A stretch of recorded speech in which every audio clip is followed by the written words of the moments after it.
हरे कृष्णा। आप सभी भक्तों को चैत्र मास की पाप मोचनी एकादशी की ढेरों शुभकामनाएं। आप सभी के जीवन में भगवान विष्णु और माता लक्ष्मी की कृपा सदा सर्वदा बनी रहे।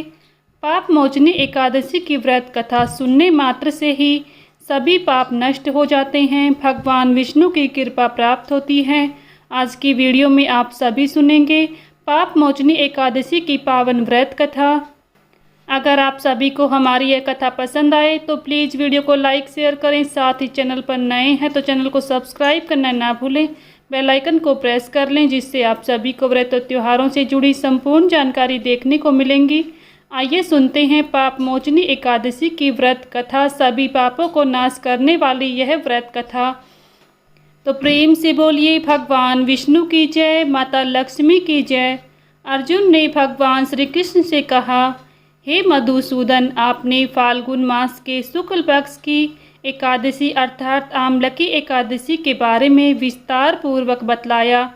चैत्र माह के कृष्ण पक्ष में आने वाली एकादशी का क्या नाम है तथा उसकी विधि क्या है, कृपा करके आप मेरी बढ़ती हुई जिज्ञासा को शांत करें। भगवान श्री कृष्ण ने कहा, हे अर्जुन, चैत्र मास के कृष्ण पक्ष की एकादशी को पाप मोचनी एकादशी के नाम से जाना जाता है। एक बार की बात है, पृथ्वीपति राजा मानधाता ने लोम्स ऋषि से यही प्रश्न किया था जो तुमने मुझसे किया है। अतः जो कुछ भी ऋषि लोम्स ने राजा मानधाता को बतलाया वही मैं तुमसे कह रहा हूँ। राजा मानधाता ने धर्म के गुहातम रहस्यों के ज्ञाता महर्षि लोम्स से पूछा, हे ऋषि श्रेष्ठ, मनुष्य के पापों का मोचन किस प्रकार संभव है? कृपा कर कोई ऐसा सरल उपाय बताएं जिससे सभी को सहज ही पापों से छुटकारा मिल जाए। महर्षि लोम्स ने कहा, हे नृपति, चैत्र मास के कृष्ण पक्ष की एकादशी का नाम पाप मोचनी एकादशी है। उसके व्रत के प्रभाव से मनुष्य के अनेक पाप नष्ट हो जाते हैं। मैं तुम्हें इस व्रत की कथा सुनाता हूँ, ध्यानपूर्वक श्रवण करो। प्राचीन काल में चैत्ररथ नामक एक वन था। उसमें अप्सराएं किन्नरों के साथ विहार किया करती थी। वहाँ सदैव बसंत का मौसम रहता था, अर्थात उस जगह सदा नाना प्रकार के पुष्प खिले हुए रहते थे। कभी गंधर्व कन्याएं विहार किया करती थी, कभी देवेंद्र अन्य देवताओं के साथ क्रीड़ा किया करते थे। उसी वन में मेधावी नाम के एक ऋषि भी तपस्या में लीन रहते थे। वे शिव भक्त थे। एक दिन मंजूघोषा नामक एक अप्सरा ने उनको मोहित कर उनकी निकटता का लाभ उठाने की चेष्टा की। इसलिए वह कुछ दूरी पर बैठ वीणा बजाकर मधुर स्वर में गाने लगी। उसी समय शिव भक्त महर्षि मेधावी को कामदेव भी जीतने का प्रयास करने लगे। कामदेव ने उस सुंदर अप्सरा के भ्रूण का धनुष बनाया, कटाक्ष को उसकी प्रत्यंचा बनाई और उसके नेत्रों को मंजूघोषा अप्सरा का सेनापति बनाया। इस तरह कामदेव अपने शत्रु भक्त को जीतने को तैयार हुआ। उस समय महर्षि मेधावी भी युवा अवस्था में थे और काफ़ी हष्टपुष्ट थे। उन्होंने यज्ञोपवीत तथा दंड धारण कर रखा था। वे दूसरे कामदेव के समान प्रतीत हो रहे थे। उस मुनि को देखकर कामदेव के वश में हुई मंजूघोषा ने धीरे धीरे मधुर वाणी से वीणा पर गायन शुरू किया। तो महर्षि मेधावी भी मंजूघोषा के मधुर गाने पर तथा उसके सौंदर्य पर मोहित हो गए। वह अप्सरा मेधावी मुनि को कामदेव से पीड़ित जानकर उनसे आलिंगन करने लगी। महर्षि मेधावी उनके सौंदर्य पर मोहित होकर शिव रहस्य को भूल गए और काम के वशीभूत होकर उसके साथ रमण करने लगे। काम के वशीभूत होने के कारण मुनि को उस दिन रात का कुछ भी ज्ञान न रहा और काफ़ी समय तक वे रमण करते रहे। तदुपरांत मंजूघोषा उस मुनि से बोली, हे ऋषिवर, अब मुझे बहुत समय हो गया है, अतः स्वर्ग जाने की आज्ञा दीजिए। अप्सरा की बात सुनकर ऋषि ने कहा, हे मोहिनी, संध्या को तो आई हो, प्रातःकाल होने पर चली जाना। ऋषि के ऐसे वचनों को सुनकर अप्सरा उनके साथ रमण करने लगी। इसी प्रकार दोनों साथ साथ बहुत समय बिताया। मंजू घोषा ने एक दिन ऋषि से कहा, हे विप्र, अब मुझे स्वर्ग जाने की आज्ञा दीजिए। मुनि ने इस बार भी वही कहा, हे रूपवशी, अभी ज़्यादा समय व्यतीत नहीं हुआ है, कुछ समय और ठहरो। मुनि की बात सुनकर अप्सरा ने कहा, हे ऋषिवर, आपकी रात तो बहुत लंबी है, आप समय ही सोचिए कि मुझे आपके पास आए कितना समय हो गया है, अब और ज़्यादा समय ठहरना उचित नहीं है।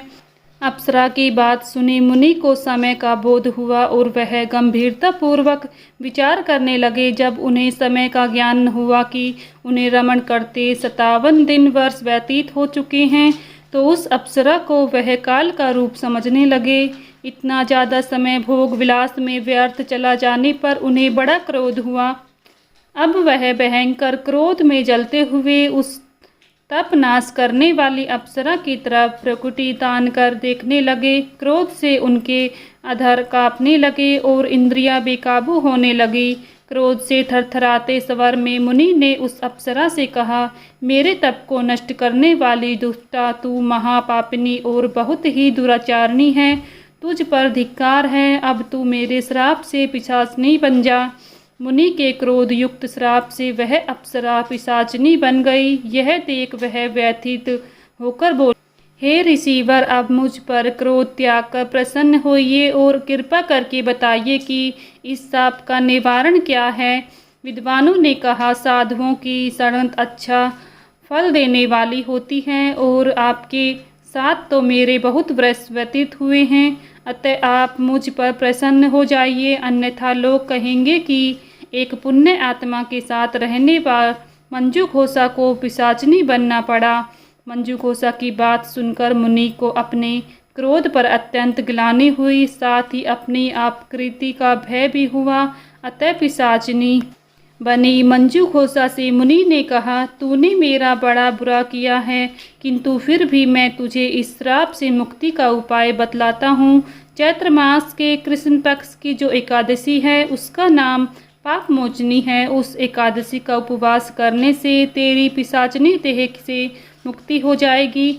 ऐसा कहकर मुनि ने उसको व्रत का सब विधान समझाया।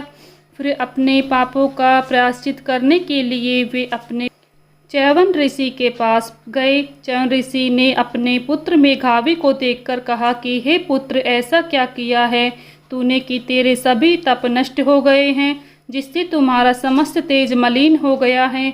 मेधावी मुनि ने लज्जा से अपना सिर झुकाकर कहा, पिताश्री, मैंने एक अप्सरा से रमण करके बहुत बड़ा पाप किया है। इसी पाप के कारण संभवतः मेरा सारा तेज और मेरे तप नष्ट हो गए हैं। कृपा करके आप इस पाप से छुटकारे पाने का उपाय बताएं। ऋषि ने कहा, हे पुत्र, तुम चैत्र माह के कृष्ण पक्ष की पाप मोचनी एकादशी का विधि तथा भक्ति पूर्वक उपवास करो, इससे तुम्हारे सभी पाप नष्ट हो जाएंगे। अपने पिता च्यवन ऋषि के वचनों को सुनकर मेधावी मुनि ने पाप मोचनी एकादशी का व्रत विधि पूर्वक किया। उसके प्रभाव से उनके सभी पाप नष्ट हो गए। मंजू घोषा अप्सरा भी पाप मोचनी एकादशी का उपवास करने से पिशाचनी की देही से छूट गई। पुनः अपना सुंदर रूप धारण कर स्वर्गलोक को चली गई। लोमस मुनि ने कहा, हे राजन, इस पाप मोचनी एकादशी के प्रभाव से समस्त पाप नष्ट हो जाते हैं। इस एकादशी की कथा के श्रवण व पठन से 1000 गोदान करने का फल प्राप्त होता है। इस उपवास के करने से ब्रह्म हत्या करने वाले, स्वर्ण चुराने वाले, मद्यपान करने वाले, अगम्य गमन करने वाले आदि भयंकर पाप भी नष्ट हो जाते हैं और अंत में स्वर्गलोक की प्राप्ति होती है। इस प्रकार से पाप मोचनी एकादशी का इतना बड़ा महात्म बताया गया है। हर व्यक्ति को एकादशी का व्रत अवश्य ही धारण करना चाहिए। सभी पापों को नाश करने वाले पाप मोचनी एकादशी की व्रत कथा यहीं पर संपन्न होती है। कथा पसंद आई है तो प्लीज़ वीडियो को लाइक शेयर करें, चैनल को सब्सक्राइब कर लें। मिलती हूँ नेक्स्ट वीडियो में, तब तक के लिए सभी को राधे राधे, जय श्री कृष्णा।